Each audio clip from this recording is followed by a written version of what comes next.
Hello, welcome. I am so glad you're here. We are going to do part 2 of the Newbie Tag, and I'm sorry we did it in 2 parts. It just would have been too long of a video, and it would have been too long for me to edit and have my sanity, basically. So I think I'm doing the rest of the questions a little bit out of order, but let's jump into it. The first question is, why do I love reading? And when I first came across these questions like a year ago, my first reaction to that was I don't always love reading. I work at reading quite a bit, and because this year I have been trying to physically read books more. My goal was 50 books and I've already passed that. I have realized that until I get really into a book, like really where I cannot put it down, I have a hard time sitting still. I've never once thought of myself as the hyperactive in ADHD. I was diagnosed with ADD, but I don't think they had hyperactive back then when I was diagnosed. But I think I would fall under that. So I do have a hard time. I'm pointing over there because that's where the sofa is. That's where I read.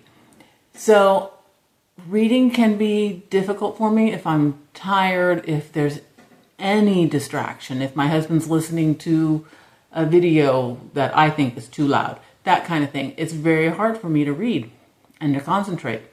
But I do love to read, especially when you get into that story and you can't wait to find out what's going to happen next. And I have a quote that's from a book that I read a long time ago. The book is called The Encyclopedia of Things That Never Were by Michael F. Page. And the quote is, "There is a world just around the corner of your mind, where reality is an intruder and dreams come true. You may escape into it at will. You need no secret password, no magic wand or Aladdin's lamp. Only your own imagination and curiosity about things that never were." Is that not just the best quote? I think that is phenomenal. Everybody has the same answer for why we read. Escapism, explore new worlds and new adventures and all of that. You get transported through time. There was a quote by somebody a long time ago that said reading a book is like time travel, and I'm not even close to what they said, but reading a book is like time travel because they wrote it who knows when. It could have been a year ago, it could have been 100 years ago, 200 years ago, and yet we can read it now and be transported, and somehow we're connected by reading the words that somebody else at some time in the past wrote, and I find that just amazing. So that's why I read. The next question is, when did I start reading? Now, like most people, I learned to read when I was 5 or 6. I was probably later than most. I might have even been still learning at 7. I have a few books. I loved Clifford and Tiny Family. Loved those books. I also loved Giving Tree. It's one of my favorites. And one of my absolute favorites was Snowy Day by Ezra Jack Keats. Because reading was difficult for me, I would read those books over and over and over and over again. I loved it. We even had this ridiculous family joke book. It was probably my brother's. And the only joke that I remember from it, there were 2. One was what happens when a duck flies upside down, it quacks up. And the other one was what's green and floats through walls. Casper the Friendly Pickle. Like, what? But those were the jokes that were in this book. And I used to read that all the time too. Somewhere along the way, a teacher or a librarian recommended that I read Billy and Blaze. It's a series of books that are about 50 to 70 pages long, has chapters. I just loved them. There's 11 in the series. I probably read at least 9 or 10. I don't think I read all of them, but I loved those books. And again, I would reread them all the time. I don't think I owned them, but I don't remember. My brother also had this book, and I know I have it somewhere in this house. I cannot find it for anything. And it was called Queenie something or something Queenie. It was a yellow cover and it had an Irish setter on the cover. And I remember that Queenie had puppies and I just loved that book too. And I would read that one over and over and over again. Because I liked Billy and Blaze, somewhere I got this book. The Big Book of Favorite Horse Stories. I don't remember receiving this. I just know that I always had it.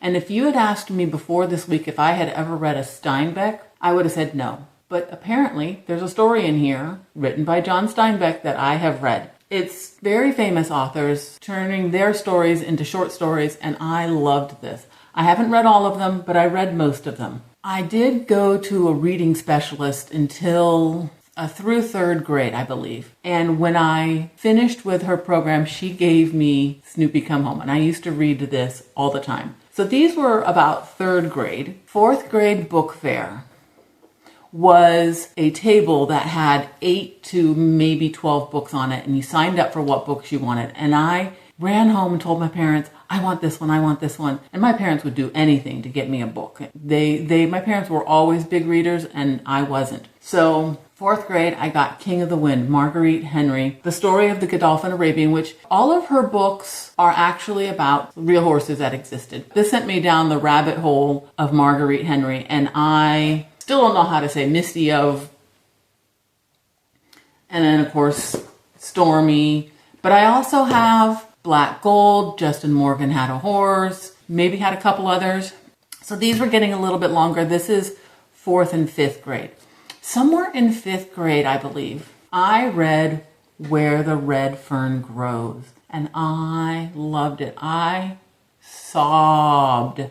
I cried my eyes out, but I still read it again, probably in sixth grade or seventh. This is not the copy that I had, and I don't remember it being this big with such small print, but I had younger eyes back then.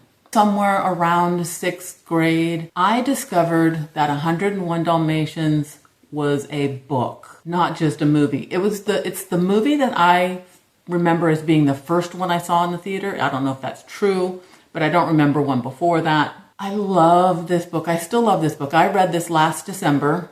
It has so many more characters and adventures. It has a beautiful artwork inside. Show you any. It's just a fun book, and I loved it so much. It's because it takes place in December. I read this every December for years, so this might be the book that I've read the most. Okay, there was this book that the girls were passing around, and don't tell anybody you're gonna read it. And we would literally like tuck it under our arm or wrap paper around it. Are you there, God? It's me, Margaret. Nobody told us we couldn't read it or that we shouldn't read it. It was just fun to like secret this book around. I kind of want to read it. My brother was a huge Hobbit, Lord of the Rings fan. Huge, absolutely huge. And he must have had 2 copies of The Hobbit because he gave me one. And I remember reading that in the summer of 7th grade, the summer between 6th and 7th. And it wasn't this. It was more the pocketbook size or mass market size that made it super thick. So the fact that I actually read it and loved it, absolutely loved it, really says something. And I read it again the next summer, the summer between 7th and 8th.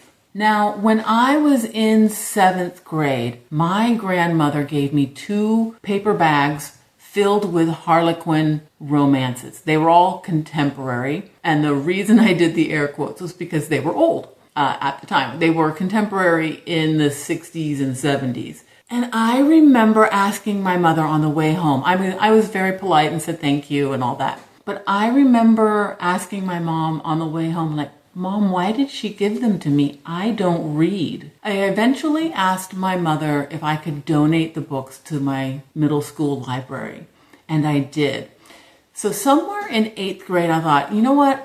They were all on this turnstile thing, one of those wire racks that turns. In 8th grade, I decided to check one out of the library. I absolutely loved it.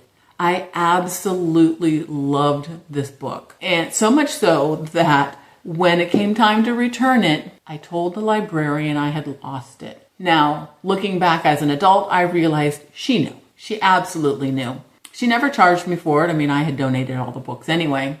And we're talking a lot of books. But this book is The Girl from Finley's River by Elizabeth Graham. And it's about a young woman who comes to work for a very rich man to help care for his mother and also to be kind of like a secretary for him. And of course, they fall in love. And I just loved this book. I actually read it 7 years ago and I still liked it. I think it's just adorable. So that was 8th grade. Now, my dad was a huge Zane Grey and Louis L'Amour reader. He read a lot. Both my parents read a lot. He knew anything that there was to know about Pearl Harbor. He had so many historical books everywhere. But he also liked to read the cowboy fiction. He would read Zane Grey and Louis L'Amour, and he would leave those around. So I read a couple of those in high school. And my mother, she read murder mysteries. She was a huge Agatha Christie fan, and she would read those. She had this unbelievable ability to completely forget the ending. So she could reread it and not remember who did it. I don't know how she did that, and I did not inherit that at all. But she also read Irma Bonbeck.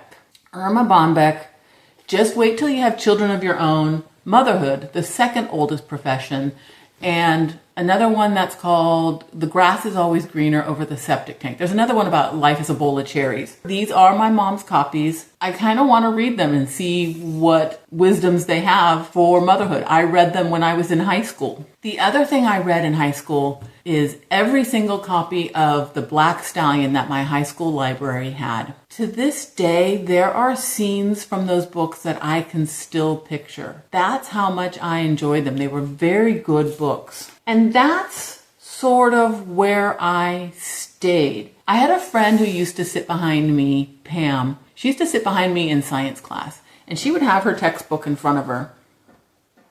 But she would have like a little Harlequin romance stuck in the book, and she would sit there and she would read, and she went through a book a day.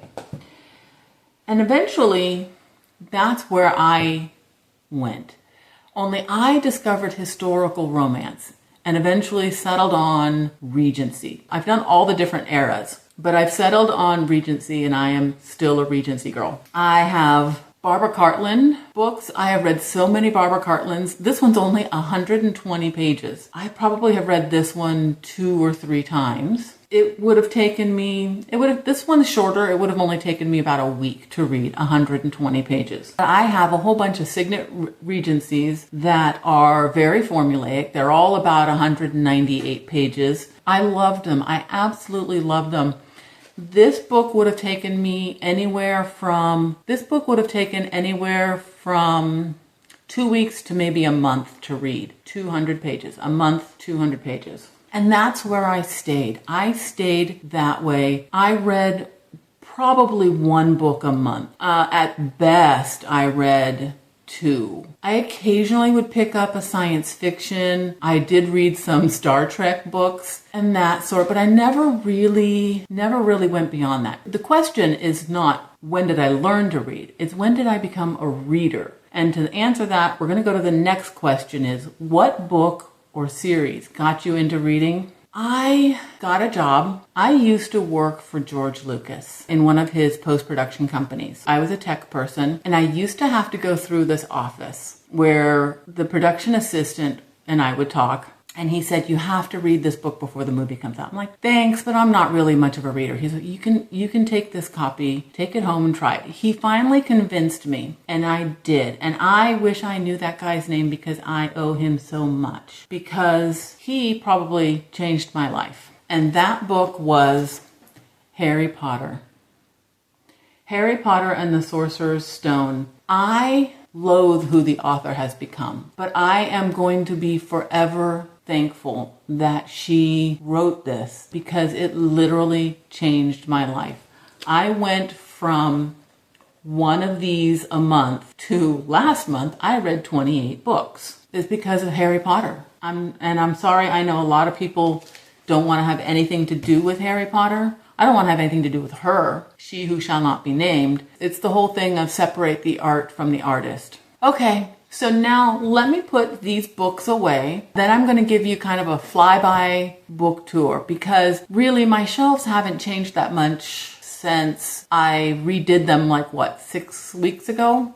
I think something like that. So they really haven't changed that much. So I'm gonna put these books away and then we will still talk about some books. So I'll be right back.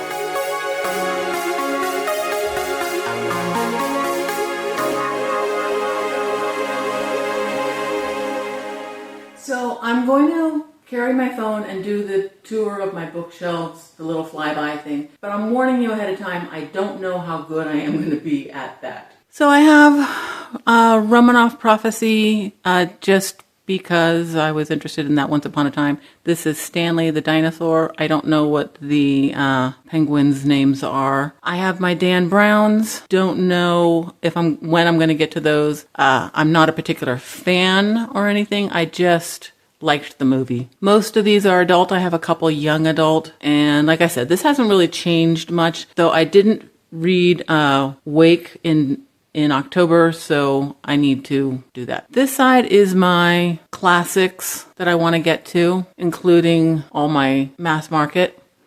And then I have a couple nonfiction that I want to get to, these two on the end. And then The Wishing Game is a book that I just bought for $1 because this is my first Harry Potter shelf. So I have the hardbound and then the two softbound because I went out and immediately after finishing the first book, I bought the next two. The production assistant gave me his copy, which I thought was really nice. And then I think I bought this one also. So I bought these three, but they didn't have paperback yet. Goblet of Fire, I bought hardbound. And of course, the other three, I bought them as they came out. Same with The Cursed Child. These are posters. They're two-sided. One is on each side. And for some reason, I have 4 of them. They were something that we were giving away at the book fair, and I ended up with all the leftovers. This is the Harry Potter shelf for the big books, the big format. And of course, my puzzle, which I can't wait to do. And this is my puzzle shelf. I can't wait to do those, Little Women and Jane Eyre. So this changes. These are the puzzles that are up next. Okay, I know that my middle grade shelves are messy, but they are what they are. There's quite the variety. I have my Andrew Clements here. I really want to get to the Inkspell, Inkheart, Dragon Rider, those 2 series. I want to get to those. And then this is just really quite a hodgepodge of books and way too many in there. Though I do have a really cute little set of books. Yeah, just really quite the collection. Here's more Marguerite Henry's. And then this one is also quite the hodgepodge of books.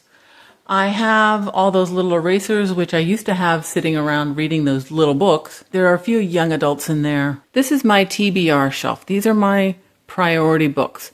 So I have Our Infinite Fates. I have My Belly Up. I have Howl's Moving Castle, Black Brother, Black Brother. Those are the ones that are on my last minute to read books. And then here on the bottom, I have my series. On the end here are Serafina books. I've read the first one, which I probably need to reread. And then the Kingdom Keepers here in the middle. I want to read those. I read The School of Fear, but I haven't read any of the dragon books. So I have How to Train Your Dragon and the 4 on the bottom. I don't know if that series is called by DeLacy. This is the second shelf that has series. I have the Aragon, which I have not read. The Lemoncello's Library, which I've read. I'm not even sure that I've read that red one. The next set right there is a very underrated Lemony Snicket series, All the Wrong Questions. I only have 3 of the 4, and my daughter and I both agree that that's our 3rd favorite series. Next to that is Selection, which is our 2nd favorite series. Sisterhood of the Traveling Pants I have not read, and then I have the last 3 books are the large complete collection books.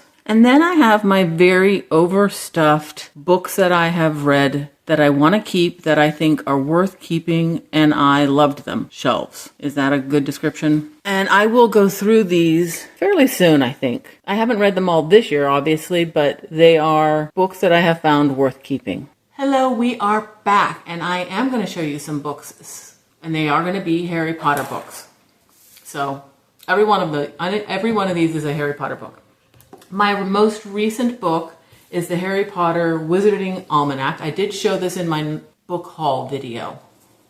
And I absolutely love the artwork in this. It actually has 4 different artists.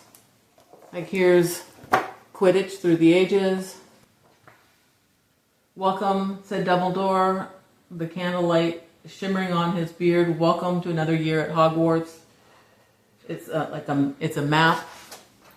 Love it. It is just stunning. And it's in the large format, which I really like. From my dear friend Mary Lou. This was a birthday or Christmas present.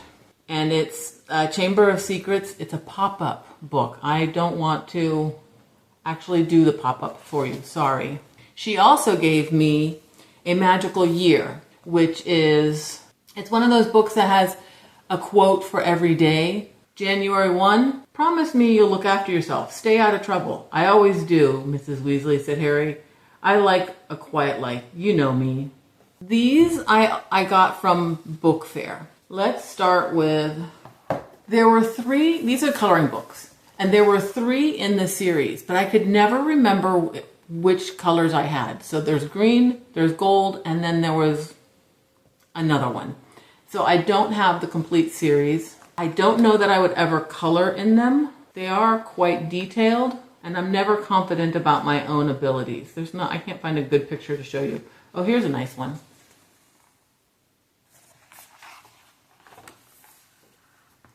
That's one of them, Magical Creatures. This one's just Harry Potter coloring book.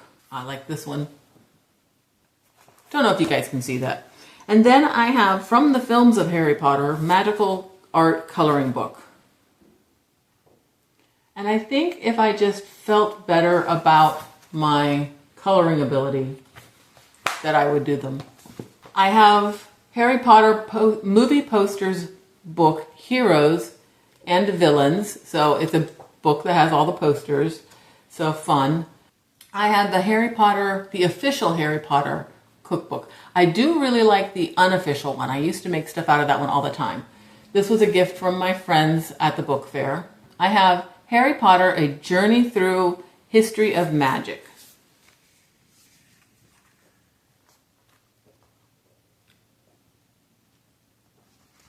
It's very cute. I actually would read this. Same with the almanac. I would actually read those. I have 2 wands. I like this one. This is from the films of Harry Potter, The Wand Chooses the Wizard. And it's a book that teaches you the correct motion for casting each spell. So there's not a lot of text here. Super cute. I would show you, these books were so crammed in before I did my shelf reorganization that the batteries were engaged. So I need to replace the batteries in both this one and this one. The Marauders map, it has a little light bulb. It's got a black light in it. And here's a Marauders map. You shine the light on it and it will show you footsteps. It's super cute. Lots of stuff on different pages for you to use the wand. And again, I need a new battery. And then my Honeyduke's Scratch and Sniff. And don't you dare ever scratch and sniff. I was the person who ordered the books for the book fair. So once the book fair arrived, I could then request other books that didn't come in. And when I saw this as one of the options, I ordered a few more copies because I knew it would sell, and it did. But you give kids a scratch and sniff book, they are going to scratch and sniff whether they buy that book or not. So I ended up ordering, I think I ordered 20 of these, and I finally found one that had not been scratched. So that's this one. And it's super cute. Some pictures. I loved it. So these are my Harry Potter books. I also have some nonfiction written by other people about the Harry Potter books. I think that's it. If you have any of these book fair Harry Potter books, I would love to hear from you. And otherwise, that's it. Thank you for hanging out with me. I really appreciate it, and I'll see you next time. Bye.